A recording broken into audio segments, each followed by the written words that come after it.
ነው ማለት ነው። ሁላችሁም እንግዲህ አዶናይን ታውቁታላችሁ ብዬ ተስፋ አድርጋለሁ። አዶናይ እንግዲህ በመልካም ስራ የምናውቀው ወንድማችን ማለት ነው። እጅግ በበርካታዎችም ተወዳጅነትን ያተረፈ ወንድም ነው። በጣም ነው ደስ የሚለው። እኔ በነገራችን ላይ አዶናይን በጣም ነው የምወደው።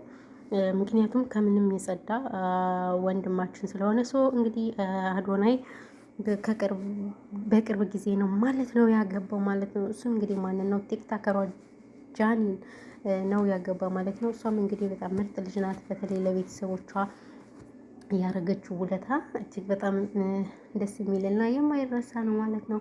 እንግዲህ ያው አዶናይ የልጅ አባት ሊሆን ነው እንግዲህ ልንሆን ነው ያለን። ምን አውቃለሁ እኛ መቼም እኮ በቃ ወሬ ካየን እኮ ያም በቃ እውነት ነው የሚመስለን። በተለይ መዳም ቅመሞች ሁሉ ነገር እውነት ነው የሚመስል ለኛ ማለት ነው።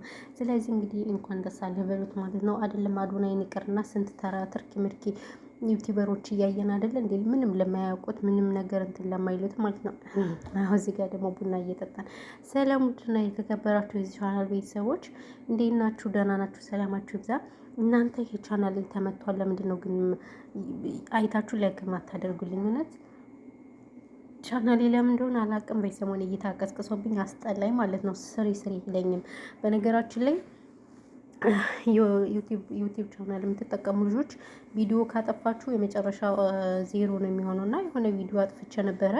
በእርግጥ በቀን አንዳንድ እያደረግን ማጥፋት ነበረብኝ። እኔ ግን አጠቃላይ ሽምድድስ አድርገው በዛው መጸጥ አለ ማለት ነው እና በዚሁ አጋጣሚ ቪዲዮ አታጥፉ ማለት ነው። ቅመሞችዬ ፕራይቬት አድርጉት።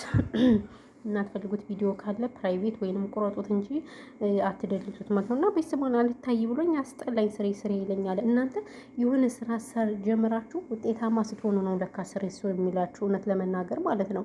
እና ከሰነበተ የታየ ምናምን ደህና ነበርና በቃ ስሪ እያለ በኮንፊደንስ ምናምን በቀን 2 ቪዲዮ ምናምን እለቅ ነበር። ነገር ግን አሁን በቃ ምንም ነገር እየታየ የለውም እውነት ለመናገር እኔ እዩልኝ ሰዓት ይውልኝ ምናምን ነገር ወደ ሀገር ልገባ ነው እያልኳችሁ ራሱ ብዙ ቀን አሁን ያው ለሀገር ለመግባት ወራቶች ስለቀሩኝ፣ ስለዚህ ለሰዓት እዚህ ቢሆን አሪፍ ነበር። ኢትዮጵያ ላይ እንደምታውቁት ኔትወርክ በቃ ዝግ ነው። ለዛ ስለሆነ ነበር እዚህ በት ምል በቃ ሊሆን አልቻለም ማለት ነው። እንግዲህ እናንተ እንደው ሸቃሎችን ማበረታታት አትፈልጉም። እናቴ እና አብሮሽ ወለዱ አረገዙ ሰንበዲ ነው የምታበረታቱት እንጂ እኛንማ መዳም ኩሽና ሆነን ማን ያበረታታ? እንደዚህ ዱቄቱን አነሳዘን ፊታችን ማዲያቱን ኩሽና እንወጣ ምናምን ነገር እና ለዛ ነው እላችኋለሁ። እሺ ደስ እንዳላችሁ ለማንኛውም ከወደዳችሁ አድርጉኝ፣ ካልወደዳችሁ ኖርማል ነው በሚለው እንሂድና ስለ አዶናይ እናወራለን ማለት ነው። አዶናይ እንግዲህ በርካታ እንትኖችን ረድቷል ማለት ነው። አዶናይ ካሁን በፊትም ታውቃላችሁ ያው ገንዘቡ ለመንግስት ገቢ ቢሆንም እንኳን ለተፈናቃዮች ለመቀሌ ተፈናቃዮች በአንድ ቀን 11 ሚሊዮን ብር የሸከፈ ወንድማችን ነው። ይሄ ማለት ቀላል አይደለም በእውነቱ ከሆነ። ስለዚህ ምን ልላችሁ ፈልጌ ነው በጣም እኔ ማደንቀው ወንድሜ ነው እውነት ለመናገር ምክንያቱም ብዙ ነገሮችን ስለሰራ ማለት ነው። ግን እኛ ሀበሻዎች የሚሰራን ሰው ከማድነቅ ይልቅ መንቀፍ ነው አብዛኞቻችን የሚንጸባረቅብን። ይሄ ደግሞ ፈጽሞ ስህተት ነው ብዬ ነው የማስበው ማለት ነው። ለማንኛውም ይሄ ነው ያለው ነገር። እንግዲህ አዶናይ የልጅ አባት ሊሆን ነው ልንሆን ነው እኔና ጃኒ ሲል እንግዲህ መልእክቱን ሰንዘር አድርጓል ማለት ነው። ስለዚህ እኛ ደግሞ እነ ቅመሞች ስንት ነገር አጀንዳ ጠፍቶብናል መሰላችሁ እናንተ። ጉድ አጀንዳ ጠረፍ ይላል አንዳንዴ እና ስለዚህ እንሄድበት ምናምን ብዬ ነው። እና ያው እኛ ደስታችን ነው በነገራችን ላይ ደስታችን ነው። ጥሩ ሰው የሚሰራ ሰው ማበረታታት ደስታችን ነው። ስለዚህ እንኳን ደስ አለህ ብለናል። እኛም በነገራችን ላይ አዶናይ ወንድማችን ያንተ ደስታ ለኛም ያስደስተናል። ስለዚህ እንግዲህ በሰላም ትውለድልሽ ጃኒ። ወልዳችሁ አቅፋችሁ ደግሞ ለመምጣት ያብቃን። እንግዲህ አለን እኛም እና ትክክል ምን ገዱን ስንት የምንሄድበት የለን። እንነሳለን፣ ኩሽና ነው የምንቀመጠው፣ ቡና እየጠጣን እዚህ ጋር ቡና ለሀሜትም ለምንም ጥሩም አይደለም። ያው እንግዲህ ኢትዮጵያ ላይ ቡና ተወዷል። እዚህ ችግር የለውም እድሜ ለመዳም እንጂ ታመጣዋለች ማለት ነው። እና ታመጣዋለች ችግር የለውም።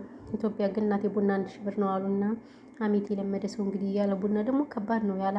ያለ ቡና ሀሜቱ ብዙም አይጣፍጥም። እንግዲህ ስለዚህ 1 ሺህ ብር በቃ 1 ሺህ ብር እንገዛና እንደምንም ጥርሳችን ንክስ አድርገን እዚያችን ቅጥን አድርገን በቃ እያጫጫስን ጭሳችን ምናምን ጋር ሆነን በቃ በዛችሁ ማማት ነው። ፍንጃሏን ባዶዋንም ቢሆን ይዘን እንጂ በጣም ከባድ ነው። እንደው ኢትዮጵያ ላይ እኮ ድሃዎች እንዳይኖሩ ብሎ እኮ አብይ አህመድ እኮ አውጇል። በቃ ድሃ ማንም እንዲኖር አልፈቀደለትም በእውነቱ ከሆነና ያሳዝናል ማለት ነው።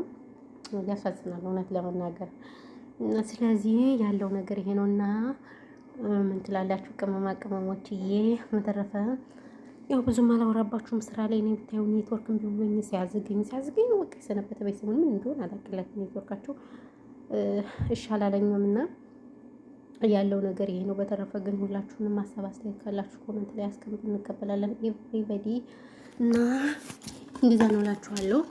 በሌላ ቪዲዮ እስከምመጣላችሁ ፈጣሪ ኢትዮጵያ ሀገራችን ሰላም ያርግልን። ጦርነት ሁሉም ነገር በቃ ይበለልነት። ለመናገር እንደምታውቁት ሀገራችን ኢትዮጵያ ሰላም አይደለምና ሰላሙን ያምጣልን ነው የምለው። ሌላ የምለው ነገር የለም። ሰላማችሁ ብዙ ትርፍርፍ ይበልልኝ በያላችሁበት የዓለም ዳርቻ።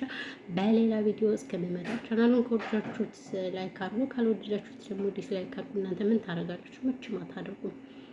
እና ሸቃሊት እንግዲህ በዚህ መልክ ተጠናቋል ማለት የሸቃሊት ቪዲዮ። ሰላማችሁ ይብዛችሁ ማሮች ወዶች። ምንድን ነው የምለው? እዚህ ጋር ደግሞ እኮ ነው። አቤት የልጆች ጩኸት ራሱ እኮ መጋኛ ሆነብኝ ጎበዝ።